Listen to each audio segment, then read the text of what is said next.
No te quedes fuera. Conoce nuevas soluciones y tecnologías para PYME con Simón Oliveros, cada lunes y miércoles a las 14 horas en Conexión PYME. Somos divoxradio.com. Ya estamos de vuelta para seguir conversando con Francisco Jariego. Hemos estado hablando sobre la ciencia ficción principalmente, las narrativas que llevan, cómo nos sirven en términos de imaginación para explorar el futuro. Y me gustaría indagar a propósito de este concepto de futuro y el estudio de futuros, como cuáles son tus experiencias y opiniones al respecto, a propósito de esto que me decías, como estudiado un máster o un PhD específico en eso, lo has ido adquiriendo en el uso de esto en tu trayectoria, entonces, tu opinión y tu experiencia en relación a esta disciplina, decirlo. Vale, te cuento. Si ves que me siento mucho, córtame, o si ves alguna parte que te interesa en especial, hacemos un zoom, ¿vale? Porque aquí hay una narrativa larga, ¿vale? Yo, como te decía, del futuro, aparte de que es ese sitio en el que vamos a vivir, suelo decir que se pueden hacer dos cosas, que también son dos cosas que están siempre en debate, ¿no? Nos gusta mucho contraponer A o B, C o D, tal, ¿no? Bueno, del futuro se dice que lo podemos predecir, no lo podemos predecir, lo podemos crear, el futuro se crea tal. Yo digo que el futuro se puede hacer dos cosas. Una es anticiparlo. Anticiparlo no significa hacer una predicción, no significa decir mañana va a ocurrir tal cosa. Anticipar es decir, mañana podría ocurrir tal cosa con una probabilidad de tanto. O creo, mi credibilidad en que ocurra tal cosa es de tanto por ciento, ¿no? Que es como se hacen las cosas. En particular, en un entorno que yo he seguido durante mucho tiempo y que sigo de una manera activa, aunque no suelo hablar de esta parte, digamos, de mi persona y de mi personalidad, que es el mundo de la inversión, ¿no? Si miramos a lo más sencillo, que es el mercado organizado, ¿no? La bolsa, los futuros, las opciones, etcétera, anticipar significa que tú puedes decir, oye, yo creo que si realmente en el futuro vamos a utilizar menos el coche y va a ser compartido y los vehículos van a ser autónomos y tal, y todo esto me lo creo, tú haces una especie de composición de lugar, es posible que esta empresa le vaya bien. Por lo tanto, si compro acciones de esta empresa ahora, como si las hubiera comprado de Apple a finales de los 80, se multiplique por 100, por 1000 o por 10.000 en los próximos 20 o 30 años, ¿vale? Con lo cual, puedo hacer esa anticipación y con esa anticipación yo puedo resolver mi vida, mi jubilación o la de mis herederos. Por supuesto, también lo puedo hacer a 5 minutos vista, que es como funcionan los especuladores en estos mercados, como funcionan algunos bots hoy en día, ¿no? Podemos hacer anticipación a 5 minutos, a 5 segundos. A 5 segundos la hacemos constantemente porque en nuestra vida estamos siempre pensando, ¿no? Yo tengo un artículo, un ensayo que escribimos el año pasado que vamos a republicar en abierto en breve, en el que digo que constantemente, en ese Homo prospectus, constantemente estamos haciendo anticipación, ¿no? Si yo soy un portero de fútbol, yo me la juego cuando me tiran un penalti a tirarme a la derecha o a la izquierda. Aquí sí que es a la derecha, a la izquierda, o me quedo en el centro y pongo las manos. Me la juego, veo la cara del otro que está y me la juego a una anticipación. Y esa anticipación me puede salir bien o me puede salir mal. Por eso es una cosa que puedo hacer en el futuro, es anticipar. Y ahora comentaré sobre ese tema un poco más. La otra cosa que puedo hacer con el futuro es crear. ¿Cómo se crea el futuro? Pues esto es un poco más duro si cabe, porque significa que me tengo que remangar y decir, espera, yo ahora realmente creo que los coches van a ser compartidos y autónomos, entonces voy a montar una empresa que se va a llamar o Tesla o Uber o lo que sea, y voy a empezar a construir esos coches y voy a empezar y voy a invertir en ello y tal, y me la voy a jugar. Y con eso que estoy haciendo hoy, estoy creando el futuro. En estas dos cosas, bueno, pues tienes para entretenerte en ambas dos toda la vida, surgen muchas cosas. Lo importante a la hora de la anticipación es contar con buena información. Y aquí entramos en una parte que está muy relacionada con todo lo que es el análisis de futuros, que tiene que ver con análisis de tendencias, con señales débiles, todo ese tipo de cosas que habrás oído y que seguramente si estás teniendo otras conversaciones y vas a tener conversaciones te van a contar mucho más, ¿vale? Yo te lo voy a formalizar de la siguiente manera. Esto es encontrar información y procesarla de manera adecuada. Y la información está desde las noticias de lo que está ocurriendo hoy en día hasta lo más avanzado que podemos ver como información que realmente es estable de alguna manera, que son las publicaciones científicas. En ese espacio hay un montón de cosas, ¿vale? Una muy interesante, por ejemplo, son las patentes. ¿Qué se está patentando? Significa que las empresas se están jugando su dinero en ciertas cosas, ¿vale? Y además las están revelando. Si las están revelando es porque tienen intención de hacer algo con ellas. o no, porque también se patenta por motivos de señalización, etcétera, etcétera y demás, ¿vale? Pero da mucha información. ¿Qué se está patentando hoy en día? Si tú te coges las patentes que se están haciendo hoy en día, que se hacen muchas patentes todos los años, ¿vale? Estás viendo lo que podría ocurrir en el futuro. La otra cosa que da muchas pistas sobre qué podría ocurrir en el futuro es ver en qué se está invirtiendo, ¿no? ¿En qué están invirtiendo las empresas? ¿En dónde está el venture capital poniendo el dinero? ¿En dónde se la están jugando los inversores? ¿En dónde se la están jugando los emprendedores? Porque alguien que se juega algo está haciendo una apuesta que tú puedes valorar. Esto es información, la información con la que se cuenta en futuros, ¿vale? Luego, a partir de ahí, podemos meter toda la narrativa que queramos, pero esta es la información. La segunda cosa que se debe hacer y que se puede hacer y que yo he hecho, porque además era lo que realmente me gustaba, es modelización matemática. Esa información yo puedo meterla en un modelo y decir, a mí qué es lo que me interesa de toda esta información. Vale, yo lo que voy a ver es qué podría ocurrir si en el futuro el cambio climático pasa esto, pasa lo otro, estoy en concreto en este país, estoy en esta situación, etcétera. Entonces, puedo y debo hacer modelos que me permiten con esa información entrar en la zona de especulación, ¿vale? El modelo matemático, como decía, no es un modelo que nunca se vaya a poder validar, o en todo caso lo podría validar dentro de, he hecho una predicción a 20 años, pues esa predicción fue correcta o no fue correcta, pero esto no tiene sentido para el momento este porque lo que quieres es tomar una decisión ahora. Entonces lo que haces es modelas, simulas y estableces un marco cuantitativo a esas o apuestas que tú vas a hacer, si lo que quieres es invertir, o empresa que vas a crear o proyecto en el que te vas a sumergir, ¿vale? Y la tercera cosa que tiene que ver con el futuro y que es muy importante en el futuro es que, salvo que yo esté haciendo una cosa muy para mí mismo, ¿vale? ¿Verdad? Bueno, soy un especulador en el medio-corto plazo en el mercado de valores, pues con la información que yo manejo con mí mismo ya me valgo y me sobro, ¿vale? Pero normalmente un ejercicio de futuro se hace por una empresa, por una administración, por una sociedad, por un país, por una sociedad en un sentido más amplio, ¿no? Entonces, lo importante es haber manejado una información correcta, apropiada, validada, haber modelado y haber cuantificado y finalmente llegar a un acuerdo. ¿Cómo acordamos que pueden ser los escenarios de futuro por los que vamos a apostar o los que tendremos que enfrentar, ¿no? Porque normalmente al final acabas haciendo algún tipo de modelización en torno a escenarios de alguna manera o de otra. Esa parte, que para mí es un tema central, es la inteligencia colectiva, ¿no? Ahí también hay un montón de métodos, desde los que se suelen utilizar pues, de manera más rápida, como el método Delphi, por ejemplo, que seguramente que te habrán hablado de él, ¿no? Es una forma de poner expertos e integrar la información de los expertos, ¿vale? Hay otra forma de integrar, por ejemplo, que se está utilizando muchísimo ahora, que es integrar información de encuestas, ¿vale? Muchos medios lo están haciendo, esto lo popularizó Nate Silver, que es una persona muy conocida que vendió su 538, un blog que hoy en día tiene un montón de predicción en este sentido, ¿vale? Y aquí, por ejemplo, pues se está haciendo mucho para predicción de encuestas electorales, etcétera, etcétera. Y luego, pues bueno, pues puedes hacer otro tipo de cosas, ¿no? Yo, por ejemplo, pues he publicado sobre prediction markets, que es lo que en realidad haces en un mercado. Hoy en día no existe, pero hay una importante especulación de que en el futuro deberíamos tener más formas de apostar por cosas en el futuro, porque cuando muchos apostamos y nos jugamos nuestro dinero por cosas de futuro, la agregación que surge de eso da una estimación de cómo la sociedad cree que es de probable que ocurra una cosa u otra.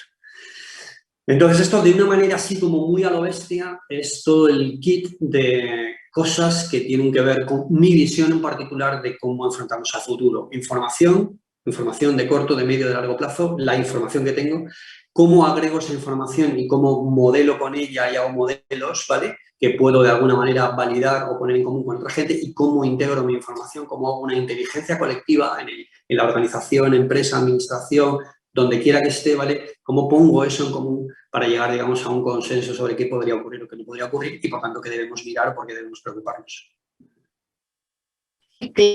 Claro, corrupción y también desde los mercados, lo que de que exactamente no nos estamos haciendo.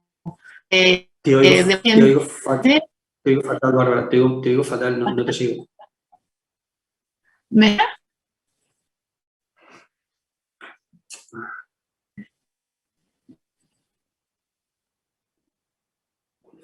escuchas ahora? Sí, ahora te escucho. Probablemente está resincronizando, sí. Pero Ya, si puedes genial. repetir. Sí, que gracias por tu explicación, me parece muy claro los pasos que mencionas y también me llama la atención un poco lo que mencionabas al usar ejemplos desde el mercado, de los mercados de inversiones o incluso el ejemplo del arquero, como muchas veces esto es parte de nuestro día a día, está ocurriendo y no somos conscientes de que lo hacemos o de que a nuestro alrededor está pasando. Nos suena como algo externo a pesar de que está ahí hace mucho tiempo. Entonces está bueno, me llamaron la atención esos ejemplos y los encontré muy buenos como para hacerle sentido.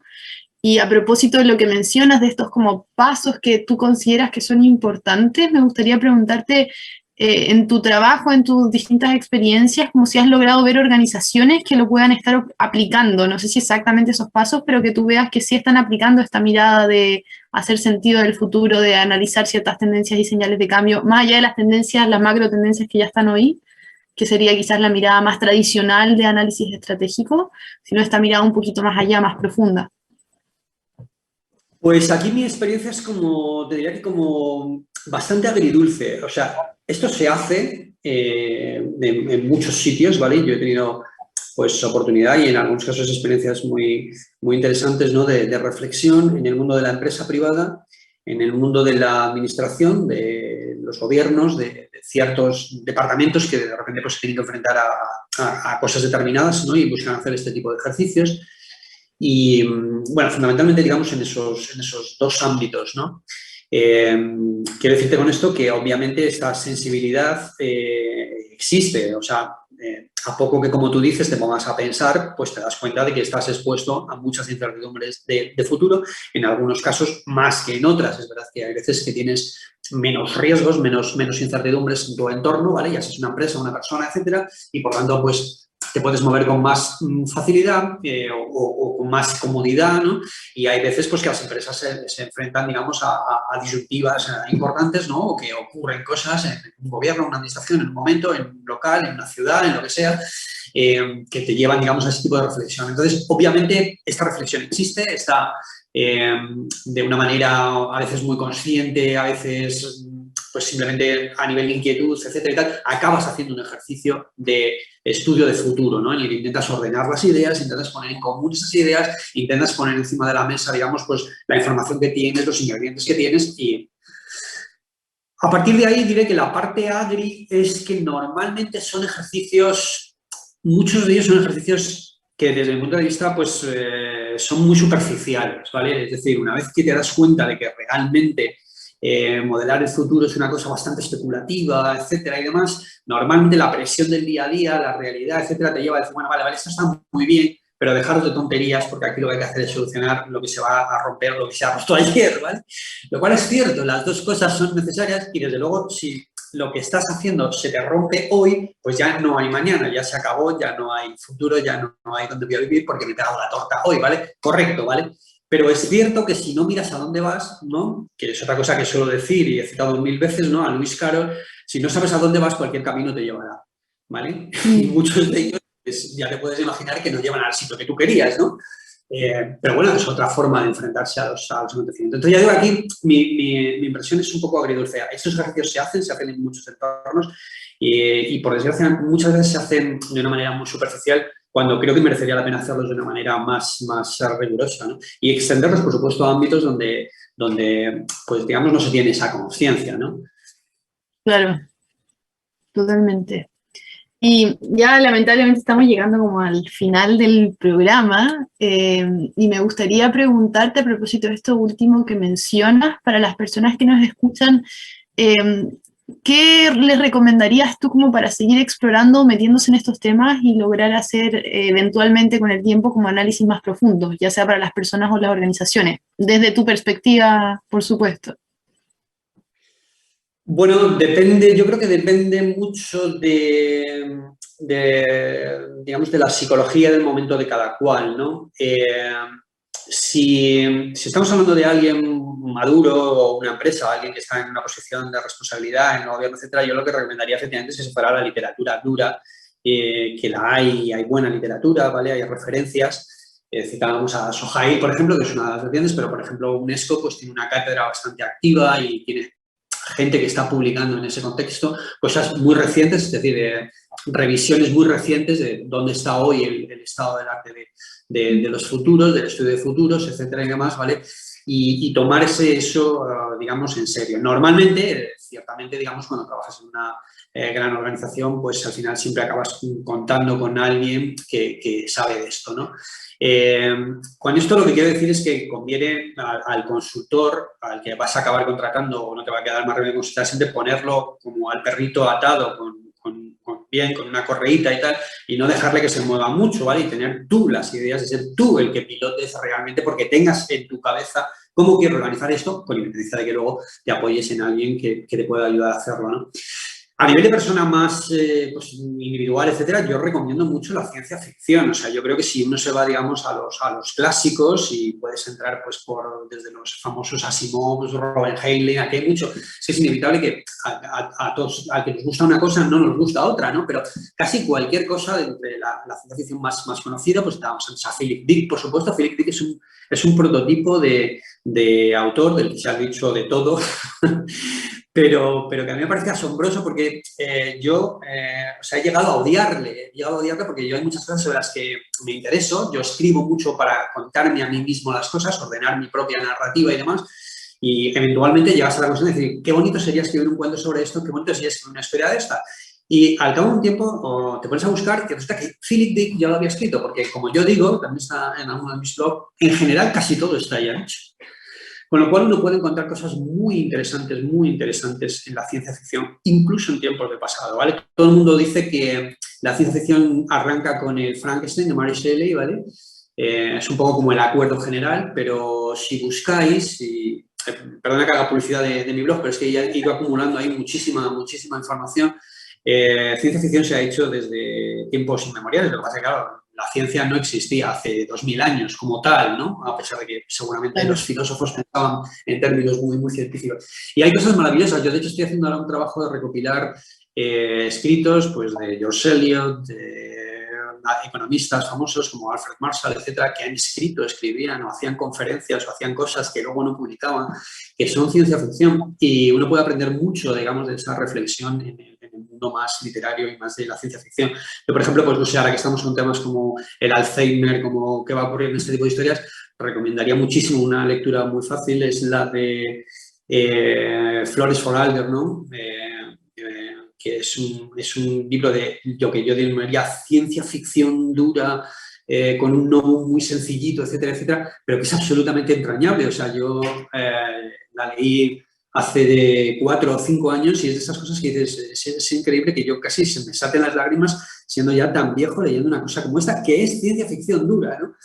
Entonces, bueno, pues ahí hay un montón de recomendaciones por hacer, ¿no? Entonces, depende un poco de la entrada. Y, por supuesto, lo hemos comentado, hemos hablado poco, pero hay mucho. Hoy en día el cine es un sitio fantástico. Es verdad que en el cine, pues, tiende a primar mucho lo muy comercial, el Super Star Trek o el Star Wars, que siempre cuentan lo mismo, etcétera. Bueno, vale, cuando te has metido unas cuantas de esas, vete a ver otras cosas que están un poquito más allá, ¿no? Y vete a ver un Gattaca, vete a ver cosas de este estilo que te van a hacer reflexionar sobre temas interesantes. Y una vez que te enganchas, ya estás perdido. Una vez que te enganchas en este tema, ya no puedes parar.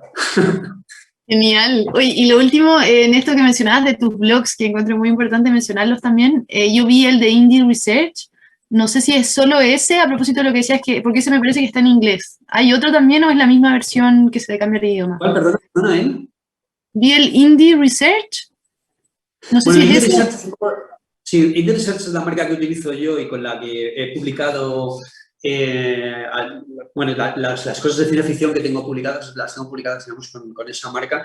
En lo que yo he publicado, en mis cuentos de extrapolación, que son también cuentos, son cuentitos cortos de ciencia ficción, bueno, algunos un poco más largo. Es este tipo de ciencia ficción súper a corto plazo, por eso le di el 2029, ¿vale? No significa que yo estoy diciendo que las cosas van a ocurrir en 2029, pero quería ser especialmente provocador. Es muy difícil hacer ciencia ficción de corto plazo, porque significa que en 2029 mi libro es obsoleto. Pero bueno, claro. Ya lo es, porque lo publiqué en 2017. Con lo cual, pero bueno, es también al mismo tiempo muy motivante, ¿no? Entonces, pues, por ejemplo, eso va en esta línea, ¿no? Luego, el otro que tengo de Memorias de un Dragón va en esa línea, lo que pasa es que doy un salto, es una historia un poco más larga, y hablo de muchas cosas que van a ocurrir, que yo creo que van a ocurrir, ¿vale? De una medida o de otra. Por supuesto, tiene es una historia, o sea, esto es ciencia ficción, no es ensayo, ¿no? Pero es un escenario a típicamente, yo digo, 269, ¿no? O sea, bien pasado los mediados de este siglo. Y luego, bueno, pues tengo algunas historias que se van a los 2100, por ahí, 2200, por ejemplo, ni en 1.000.000 de años hay cosas de ese estilo, etc. Genial. Pero bueno, yo para alguien que sea curioso casi le diría, por supuesto, si alguien quiere leer mi literatura, yo estaré encantado. Creo que además, bueno, pues merece la pena leer alguno de ellos, ¿no? Que voy a decir yo, ¿no?